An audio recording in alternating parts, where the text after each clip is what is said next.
9월 이후부터는 2차 스트레스 DSR이 시행이 됐어요. 1차 때보다도 더 강화가 됐습니다. 최대한 빨리 대출 신청을 하고 잔금을 해라. 이 금융권 아직 조금 열려 있으니까 1월 달에 가면 분명히.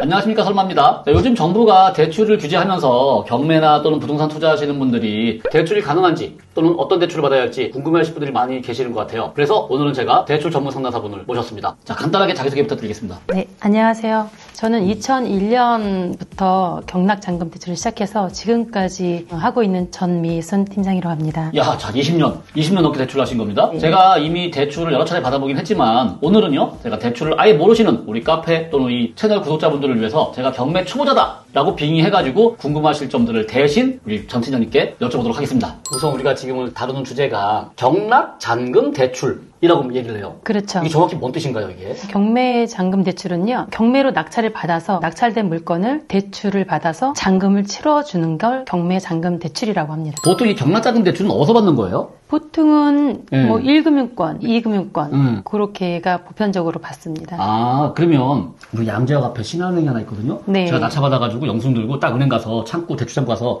저 낙찰받았어요. 대출 주세요. 이렇게 딱 바로 하면 되는 건가요? 아니요. 시중은행 제2금융권도 지점에서 경락잔금을 다루고 있지는 않습니다. 일일이 전화해서 물어보기도 그렇고 경매 법원을 갔을 때 명함을 나눠주신 분들이 있는데 저희가 그분들을 명함 이모님들 이렇게 부르잖아요. 네, 맞습니다. 네, 그걸 잘 챙겨뒀다가 나중에 거기다가 전화를 한번 해보시면 잘 안내를 해주실 거예요. 그 낙찰을 받았어요. 그럼 낙찰을 받은 낙찰자께서 대출을 받고 싶어요. 그 대출 한도가 얼마나 나올까요? 무주택인 경우에는 감정가나 시세 70이나 낙찰가 80 이렇게 보시고요. 집이 있으신 분 이제 감정가 60이나 시세 60이나 낙찰가 80 중 작은 거. 감정가의 70, 낙찰가의 80 또는 뭐 감정가의 60, 낙찰가의 70%라는 게 있는데 그 중에 낙찰자인 내가 고르는 게 아닌가요? 네, 그중 작은 거가 가능하신 겁니다. 감정가랑 낙찰가가 있을 때 비율을 계산해 본 다음에 둘 중에 낮은 금액으로 나오겠구나 라고 내가 계산을 해볼 수 있다 일단. 네, 그렇죠. 대략적인 예산을 좀 짜볼 수는 있겠군요. 자, 예를 들어서요. 감정가 3억? 자, 그거를 낙찰자가 조금 싸게 한 2억 8천? 낙찰받았다. 그러면 대출이 대략 얼마라고 예상하면 될까요? 무주택자인 분들은 기준으로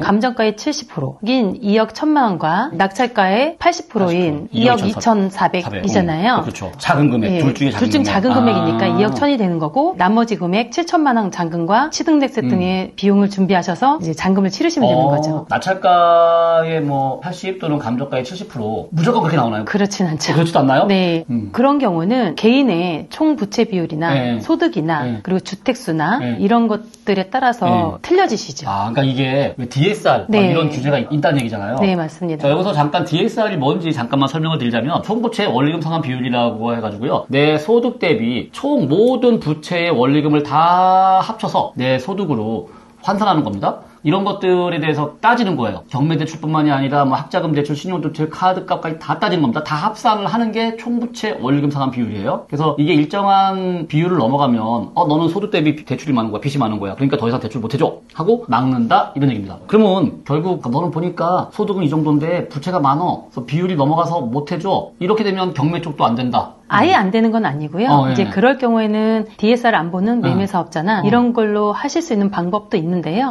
이자 상환 능력 정도는 보기 때문에 그 정도는 있어야 사업자 대출을 받을 수 있습니다. 자, 그러면 이제 DSR 규제는 똑같이 먹힌다. 원칙은 똑같아. 뭐 주택이 많거나 빚이 다른 데 더 있어가지고 막혀 있어. 이런 경우에는 안 되냐라고 제가 질문을 드린 건데 방법을 찾자면 매매사업자 내지는 이제 DSR을 안 보는 상품 같은 거를 찾아볼 수는 있다 이런 얘기네요. 그렇죠. 보편적인 매매사업자 대출이 그 예입니다. 네. 대출이 이 정도 있어. 그러면은 그거 은행마다 이제 판단이 조금씩 틀리긴 한데요. 그래도 어느 정도의 소득이 있다면 아주 많은 부채가 있지 않으면 이제 매매사업자 대출은 가능하실 수 있다. 그래도 불구하고 안 나오는 정말 야, 너 이런 경우는 안 나온다 하는 케이스가 혹시 있을까요? 있죠. 일단 물건이 안 되는 경우 아니면은 뭐 건물만 나온 지분이라든지 뭐 물건에 하자가 있거나 그런 경우는 대출 자체가 은행에서 이제 어렵고요. 아예 거부. 대출 거부 물건이 있군요. 그러니까 이제 차주와는 상관없이 물건을 받더니는 안 된다. 그거 자체가 대출을 해줄 수 없다. 그런 경우. 우리가 또 궁금한 것 중에 하나가 법정지상권이나 지분 같은 경우는 사실 우리 같은 평범한 경매 투자자들은 잘 안 해요. 그렇죠. 위반 건축물 물건들은 꽤 많이 보여요. 특히나 다가구 주택이나 빌라들은 위반 건축물이 있단 말이에요. 위반 건축물은 어때요, 대출이? 위반 건축물은 뭐 1금융권에서는 안 되고요. 2금융권에서는 가끔 해주는 곳도 있는데 이행강제임금이 얼만큼 나오느냐, 예, 그리고 어떤 부분이 위반이냐에 따라서 가능한 곳도 있고 가능하지 않은 곳도 있습니다. 아, 그렇군요. 네. 그러면 이런 경우는 또 어때요? 저희가 이제 소액 투자하신 분들이 많아요. 네. 그런 경우는 대출이 얼마 나올까요? 보통은 지역마다의 최우선 변제금만큼의 그 이상은 돼야 대출금이 가능하다. 네. 그렇죠. 너무 작은 금액은 대출이 안 나올 수도 있다. 네. 자, 그러면 이제 물건의 하자가 있었는데 투자자, 낙찰자의 상황에 따라서 안 나오는 경우 있나요? 그렇죠. 어떤 경우는 안 나올까요? 일단 뭐 기본적으로 미성년자, 그리고 너무 고령자, 아예 아무것도 소득이 없는 사람, 카드도 안 써, 뭐 급여도 없어 이런 분들, 이제 신용불량. 신용불량. 신용이 현저히 낮으신 분들, 이런 분들은 좀 어렵습니다. 자, 그래도 이게 대출이 나올지 안 나올지 여전히 불안하다. 그러면 사전에 검토해 보시라 정도로. 이게 대출이 나올지 안 나올지 막 불안하다. 그러면 입찰하기 전에 미리 물어보면 또 답변을 해주시나요? 명함 받으신 분들 중에 이제 전화해보면 답변해 주신 분들도 있습니다. 네. 보통 그래서 미리 전화했더니 자기 입장에서는 속 시원한 답을 못 듣는 거야. 네, 그러니까 그렇죠. 아니 이게 나 진짜 대출이 나온다 안 나온다 딱 부러지게 얘기해줘야 되는데 그걸 얘기를 안 해주더라. 왜 그런 걸까요? 이제 아직 입찰 전이고 또 개인의 상황에 따라서 달라질 수 있기 때문에 정확한 답변을 속 시원하게 듣지는 못하실 수도 있습니다. 그러면 이제 정말 대출을 낙찰 받았어요. 은행에서 이제 대출을 진행할 거 아닙니까? 그 절차가 어떻게 되나요? 대출을 신청을 하고 대출 신청이 끝나면 대출에 관련돼 있는 은행의 법무사가 있어요. 법무사. 그 법무사가 이제 기본적으로 처리를 해주시는데 대출 신청하고 잔금을 언제 해주세요라고 하면 그 잔금일 날에 은행에서 협약된 법무사한테 이제 대출금을 보내주면 나머지 잔금도 낙찰받으신 분이 은행 법무사 쪽을 보내주시면 그 같은 돈을 가지고 잔금일 날에 오전에 법원 가서 잔금 치르고 이전 설정 말소까지 다 하루에 다 끝납니다. 법무사께서 움직이시는 거잖아요, 말 그대로. 일종의 그 법무사 비용, 법무 비용이라고 하죠. 그게 그렇죠. 따로 발생을 하는 거잖아요. 그렇죠. 어떤 것든 사용료가 나가니까 맞아요. 법무사 또한 사용료를 드려야 되겠죠. 의뢰비잖아요. 이제 실제로 그분들의 이제 인건비가 들어가는 건데 혹시 내가 아는 법무사가 따로 있으면 은행이 지정한 법무사 말고 내가 아는 곳이랑 연락해서 그렇게 진행할 수도 있나요? 그건 조금 어렵습니다. 사고가 나는 상황이 생긴다면 그렇죠. 책임을 질 수가 없는 상황이죠. 그러면 정말로 생전 처음 해보고 막 너무 아무도 못 믿고 이런 사람이 있어가지고 도저히 난 저 법무사 누군지 몰라서 입금 못하겠다 이러면 어떻게 해요? 그러면 현금을 가지고 법원을 나가서 법무사 직원이랑 만나서 잔금을 같이 치르시는 방법도 있죠. 번거롭지만 직접 그 은행 협약된 법무사랑 약속을 잡고 며칠 날 법원 어디서 만나자 그렇게 하는 방법은 있다. 자, 이게 보니까 확실히 이렇게 대출 전문 상담사분들께서 대출을 받을 수 있는 방법을 찾으려고 막 여러 가지 각도로 찾아보시는 거네요. 그러면 지금까지 이렇게 20년간 하면서 올해 해도 대출이 안 나왔다 이런 경우가 있었나요? 있죠. 올해 하신 분 중에 제주도가 엄청 막 핫하게 뜰 때 있었어요. 거기 이제 바닷가 앞에 감정가가 한 1억 2천 정도 하는 1층 단층 다 허물어져가는 건물이 있었는데 1억 2천 감정가. 근데 그거를 한 3억 5천 정도에 받아갖고 오셨어요. 그런데 그걸 대출을 해달라 하니 감정가 이내로밖에 저희 경매는 대출이 안 되시잖아요. 우리 아까 얘기했던 그 규칙. 감정가에 뭐 70이냐 낙찰가에 80이냐 중에 낮은 거. 그때 해줄 수가 없었어요. 이제 가끔 거기 앞을 제주도에 가서 거기 지나가다 보면 건물이 크진 않았는데 작은데도 불구하고 2층 건물을 올려서 카페 운영하고 계시더라고요. 가정가가 보인다고요? 네. 요즘에 이제 규제가 점점 심해지고 있잖아요. 특히나 24년 와가지고 DSR 규제가 더 강화된 거죠. 어떻게 강화된 건가요? 9월달 이전에는 스텔스 DSR 1차 적용을 했었고요.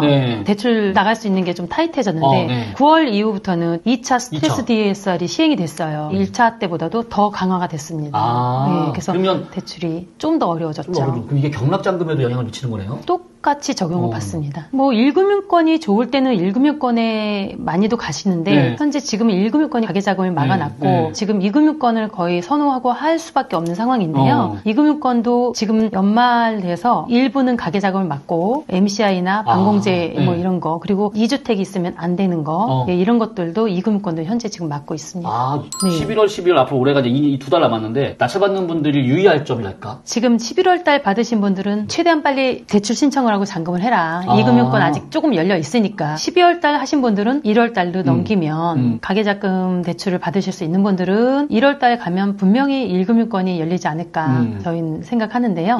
1금융권, 2금융권 이러니까 보통 1금융권 이러면 우리가 흔히 하는 시중은행이잖아요. 신한, 우리 뭐 이런 식으로. 2금융권은 그럼 뭘 얘기하는 건가요? 2금융권은 기본적으로 저희가 아는 새마을금고, 금고, 단위농협, 단위수협, 그리고 신협. 우리가 흔히 보통 경락잔금 2금융권에서 받으면 돼요 이렇게 말씀을 드리면 이자 비싼 거 아니에요? 막 이 걱정하세요. 그럼 우리가 대출을 활용할 때 둘 사이의 이자 차이는 좀 많이 나나요? 현재는 1금융권이나 2금융권이나 거의 비슷한데요. 보통은 1% 이상 정도는 차이 나시죠? 지금은 큰 차이가 없고요. 지금은 큰 차이 없습니다. 2금융권이 지금은 그래서 우리가 많이 받는 편인데 2금융권에서 받으면 뭐 신용에 문제가 있나요? 그걸 받는다고 해서 신용이 낮아지거나 이러진 않습니다. 그런 건 없는 거잖아요. 예. 그러면 이제 보통 2금융권은 어떤 분들이 많이 쓰시나요? 2금융권 같은 경우는 단기 매도하신 분들은 이제 2금융권 상품들 많이 쓰고요. 보편적으로 DSR이 안 맞으셔서 매매 사업자를 내셔서 하셔야 되는 분들, 2금융권들을 선호하시죠. 자, 이렇게 오늘 우리 대출 상담사분 전미순 팀장님을 모시고 여러 가지 얘기를 이제 들어봤습니다. 경락잔금이 생소하시거나 대출 관련해서 고민 있던 분들에게 도움이 되셨기를 바라고요. 더 궁금한 게 있다. 그러면 댓글이나 아니면 카페에 오셔가지고 질문을 남겨주시면 제가 또 모시거나 해가지고 궁금한 점을 풀어보도록 하겠습니다. 고생 많으셨습니다. 네, 감사합니다. 네, 감사합니다. 다음에 또 다른 주제를 가지고 오기로 하고요. 오늘 이만 여러분들과 영상을 마무리하겠습니다. 자, 다음에 또 만나요. 안녕!